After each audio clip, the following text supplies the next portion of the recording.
Hello friends, welcome to ARUNA'S lifestyle. இன்னைக்கு நம்ம சேனல்ல என்ன பார்க்க போறீங்கன்னா மோமோஸ் சட்னி எப்படி பண்றதுன்னு பார்க்கலாம். வீட்லயே ரொம்ப சுலபமா ஹோட்டல் ஸ்டைல்ல எப்படி பண்றதுன்னு பார்க்கலாம்.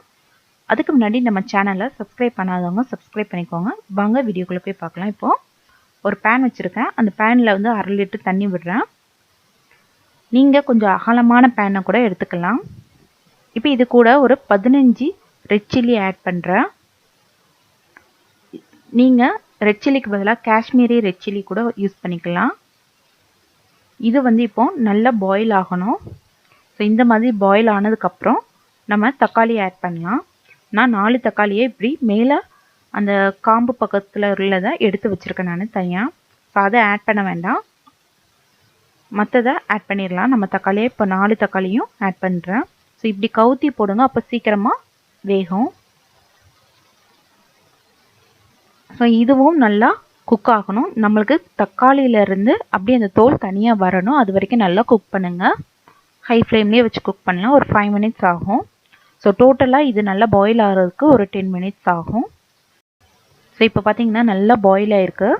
ஸோ நல்லா பாயில் ஆனால் தக்காளி எல்லாமே நல்லா சாஃப்டாக இருக்கும். இப்போ பார்த்தீங்கன்னா உங்களுக்கே தெரியும், அந்த ரெட் சில்லி நல்லா சாஃப்டாக இருக்குது.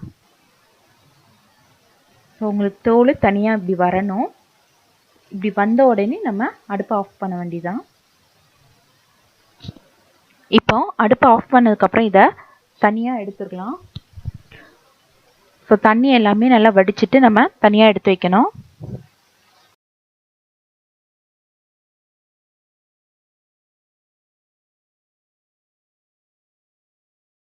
இப்போ இதை நல்லா ஆறுனதுக்கப்புறம் நீங்கள் தோல் உரிக்கணும்.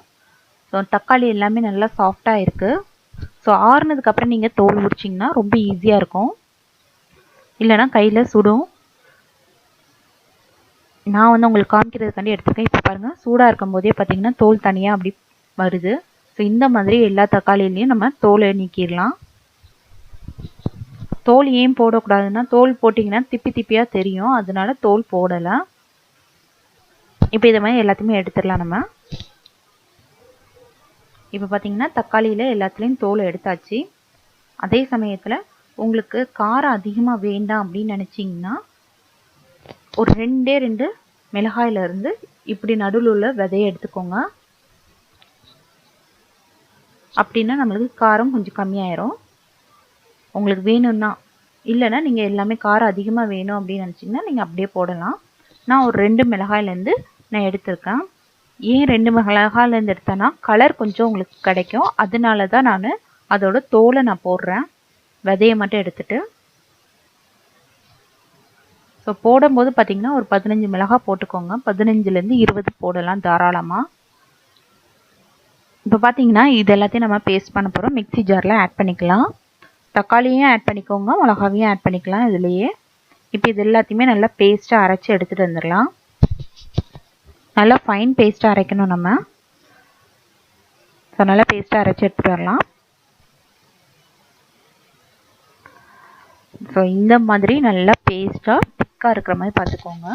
ரொம்ப தண்ணியாக இருந்துச்சுன்னா உங்களுக்கு குக் ஆகிறதுக்கு கொஞ்சம் லேட் ஆகும். ஸோ தண்ணி முடிஞ்ச அளவுக்கு தண்ணி விடாமல் வந்து அரைச்சி எடுத்துக்கோங்க. இப்போ நான் காமிக்கிறேன், இந்த அளவுக்கு திக்காக இருக்குன்னு பாருங்கள். ஸோ இந்த மாதிரி திக்காக அரைச்சிக்கோங்க. நல்லா பேஸ்ட்டாகவும் இருக்குது. ஸோ எங்கேயுமே திப்பி திப்பியாக இல்லை. ஸோ உங்களுக்கு திப்பி திப்பியாக லைட்டாக வேணுன்னா லைட்டாக வந்து திப்பி திப்பியாக வச்சுக்கலாம் அந்த அரைக்கும் போதே. இப்போ ஒரு பேன் வச்சுக்கோங்க. பேனில் வந்து 2லேருந்து 3 டீஸ்பூன் எண்ணெய் விட்டுக்கலாம். ஸோ எண்ணெய் நல்லா காஞ்ச உடனே நம்ம 2 டேபிள் ஸ்பூன் பூண்டை சின்ன சின்னதாக நறுக்கி வச்சுருக்கேன், இதை ஆட் பண்ண போகிறேன்.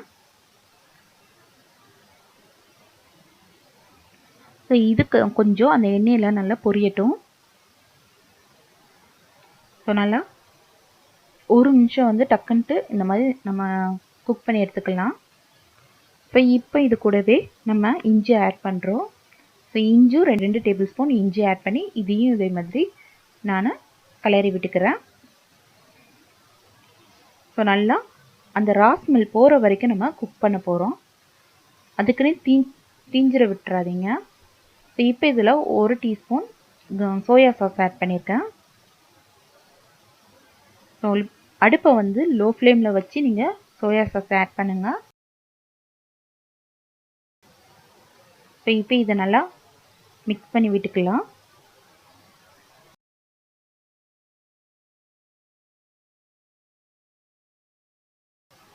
அடுப்பை மட்டும் லோ ஃப்ளேமில் வச்சு விட்டுக்கோங்க.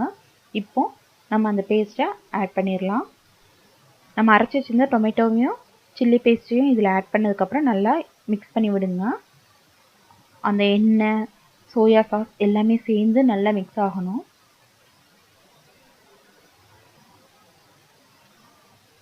இதுக்கப்புறம் பார்த்தீங்கன்னா ஒரு 4 minutes வந்து நீங்கள் அப்படியே குக் பண்ணணும். இப்போ இதில் நான் ஒரு 1/2 டீஸ்பூன் சர்க்கரை ஆட் பண்ணுறேன். எதுக்கு சர்க்கரை ஆட் பண்ணுறேன்னா அதோட புளிப்பு தன்மையை வந்து பேலன்ஸ் பண்ணுறதுக்காண்டி, கொஞ்சம் டேஸ்ட் வந்து தூக்கி கொடுக்கும். அதனால 1/2 டீஸ்பூன் ஆட் பண்ணியிருக்கேன். கூடவே கொஞ்சமாக தேவையான அளவு உப்பு, உங்களுக்கு டேஸ்ட் எவ்வளோ இருக்குமோ அந்த அளவு போட்டுக்கோங்க. எனக்கு நான் 1/2 டீஸ்பூன் ஆட் பண்ணியிருக்கேன். இப்போ இது கூட 1 டீஸ்பூன் லெமன் ஜூஸ் ஆட் பண்ணுறேன். லெமன் ஜூஸ் பதிலாக நீங்கள் வினிகர் கூட ஆட் பண்ணலாம். ஸோ நான் இன்றைக்கி லெமன் ஜூஸ் தான் ஆட் பண்ணுறேன். ஸோ எல்லாத்தையுமே நல்லா மிக்ஸ் பண்ணி விடலாம். நீங்கள் டேஸ்ட் பார்த்துக்கோங்க, உப்பு எல்லாமே கரெக்டாக இருக்கான்ட்டு.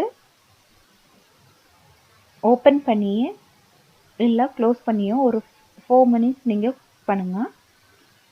ஓப்பன் பண்ணி குக் பண்ணிங்கன்னா வெளியில் கொஞ்சம் தெரிக்கும். ஸோ க்ளோஸ் பண்ணி குக் பண்ணிங்கன்னா கொஞ்சம் சேஃபாக இருக்கும். அதுக்கப்புறம் ஒரு 4 minutes நம்ம ஓப்பன் பண்ணி நம்ம குக் பண்ண போகிறோம். நமக்கு இப்போ பார்த்தீங்கன்னா நல்லாவே குக் ஆயிடுச்சு. நல்லா திக் பேஸ்ட்டாக வந்துருச்சு. அப்படி இல்லை அப்படின்னா இந்த மாதிரி ஆயில் வெளியில் வந்துச்சுன்னா நீங்கள் குக் பண்ணது கரெக்டான இது. ஸோ அப்போ நீங்கள் ஸ்டவ் ஆஃப் பண்ணிடலாம். சட்னி வந்து ரெடி ஆயிடுச்சு. இதை வந்து நீங்கள் மோமோஸ் கூட சாப்பிட்லாம், இல்லைனா தோசை, பிரெட் கூட சாண்ட்விச் செய்யும்போது கூட யூஸ் பண்ணிக்கலாம்.